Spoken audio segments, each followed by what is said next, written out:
नमस्कार, मैं Vikrant Joshi, defence today में आपका स्वागत है।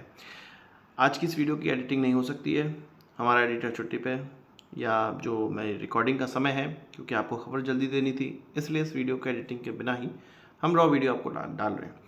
दो यहाँ पर महत्वपूर्ण खबरों पे हम लोग बात करेंगे। आपको ये समझना बहुत ज़्यादा आवश्यक है और इसको सुनना बहुत ज़्यादा आवश्यक है।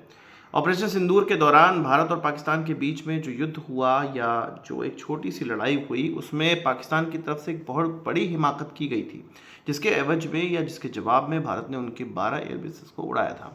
इसमें जो हिमाकत थी वो इतनी बड़ी थी कि आप सोचेंगे तो आपको फिर से पाकिस्तान को गाली देने का मन करेगा। और उसके बाद भारत का जो जो काउंटर अटैक था वो आपको जस्टिफाई लगेगा।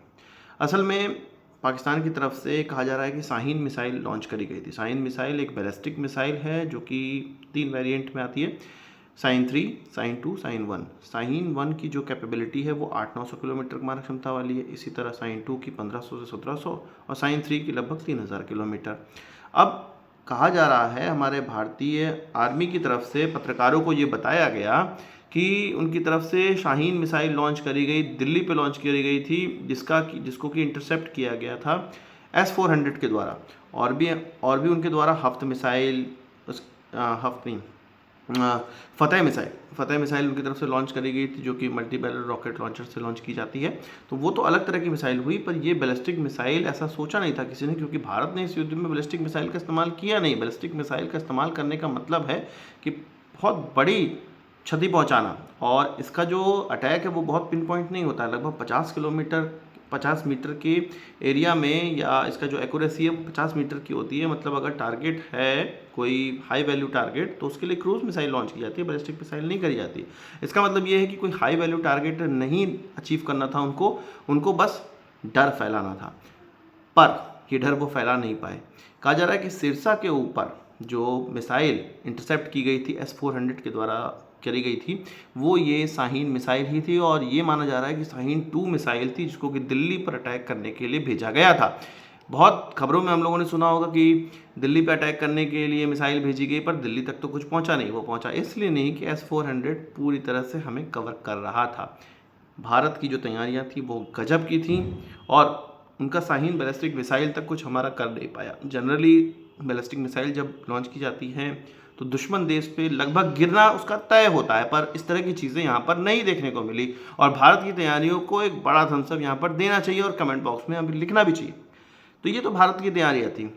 यहाँ पर एक और चीज़ है, राफेल से रिलेटेड खबर आ रही है। हम ये मान रहे थे कि राफेल को अस्त्र मिसाइल दे दिया जाएगा, इसके अलावा राफेल में रुद्रम मिसाइल लगा दी जाएगी, पर उसको लगाने के लिए हमें उसकी जो रडार है उसका सोर्स कोड चाहिए। उसका रडार इतना महत्वपूर्ण है, जो ऐसा रडार उसमें लगा हुआ है 40 टारगेट्स को वो ट्रैक कर सकता है। 8 टारगेट पे वो साइमल्टेनियसली अटैक कर सकता है, लॉन्च कर सकता है वहाँ पर मिसाइल।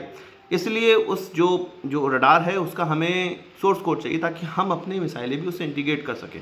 पहले ही माना जा रहा था कि डैसो हमको दे देगा, पर अब उसने मना कर दिया है, और राफेल का कोई भी सोर्स कोड अभी हमें नहीं मिल रहा है। अभी जो आज की अपडेट है 19 मई 2025 तक की जो अपडेट है, उसमें यही क्लियर है कि हमें राफेल का सोर्स कोड नहीं मिल रहा है। एक बुरी खबर है, हो सकता है राफेल के जो निर्माता हैं कुछ हमसे बड़ा कॉन्ट्रैक्ट चाह रहे हो, तब उसके बाद ये सोर्स कोड देंगे, या कोई वेस्टर्न कंट्री का दबाव आ गया हो। जिस प्रकार से हमारा परफॉर्मेंस निकल कर आया है, हमारे इंडिजिनस इक्विपमेंट का जो परफॉर्मेंस निकल कर आया है, उससे ये क्लियर हो रहा है कि हमारे जो देसी इक्विपमेंट है वो वेस्टर्न कंट्रीज से किसी मामले में कम नहीं है, और अब वेस्टर्न कंट्रीज़ अपने कॉम्पिटिटर की तरफ भारत को देखने लगेंगे। हो सकता है बहुत सी टेक्नोलॉजीज़ हमसे साझा ना की जाए, हमें रूस की तरफ देखना चाहिए।